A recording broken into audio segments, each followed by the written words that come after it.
It doesn't take long to install a Rainbird SST smart controller. Before you start, just make sure you have a few things handy. You'll need a Phillips screwdriver, wire strippers, and a hammer. If it's a new irrigation system, you'll also need to get some direct burial valve control wire and watertight splice connectors. Using drywall anchors is optional. There are two major things to consider when you decide where to mount your controller. It needs to be easily accessible, and it should be someplace where it's easy to run wires to your valves and weather sensor. You'll also want to make sure your controller is within 5 feet of an AC outlet if you're using the included power cord, and at least 15 feet from major appliances and air conditioners. Your controller's weather-resistant case also lets you mount it outdoors and plug it into any outdoor electrical outlet. It can be hardwired using conduit too, with assistance from your local building department or a licensed electrical contractor.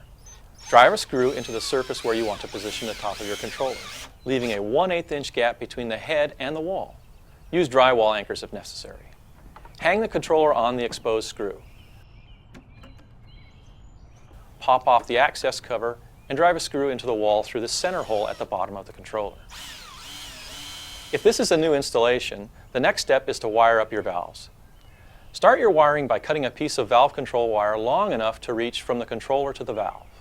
Notice that the valve wire has a number of strands inside. The white wire is the one you'll typically connect to one of the common terminals on your controller. Each valve has 2 wires. Connect the common wires from each valve to each other and to the white strand from the valve control wire using watertight splice connectors. Connect the other wire from each valve to a separate strand on the control wire. Back at the controller, insert the white valve control wire into the common terminal. Using a screwdriver tip to push the tab above the terminal makes inserting and removing strands easier. Use the same technique to connect each of the individual zone wires to your controller. You'll use that second common terminal if you have another valve control wire coming from an additional valve manifold. Next, mount your smart weather sensor in an outdoor location that gets the same kind of sun and rain exposure as your landscape. An eave or a pole that has clear exposure to the sun and rain is ideal.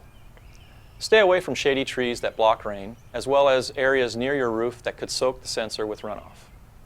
A location that's within a 25-foot cable run of your controller will let you use the wire included with your sensor. For greater distances, you can use up to 200 feet of 18 to 20 gauge solid wire appropriate for outdoor use, and purchase separately. Once you've mounted your weather sensor, connect it to your controller. Now you can plug the power cord into the socket. Test the system by turning the dial to each zone and pressing the Water Now button. Check that the zone is watering. Then turn the dial to the next zone and repeat until you've tested all the zones you've connected. If a zone doesn't start watering after a few seconds, check your wiring for open or misplaced connections. That wraps up the installation of your Rainbird SST smart controller.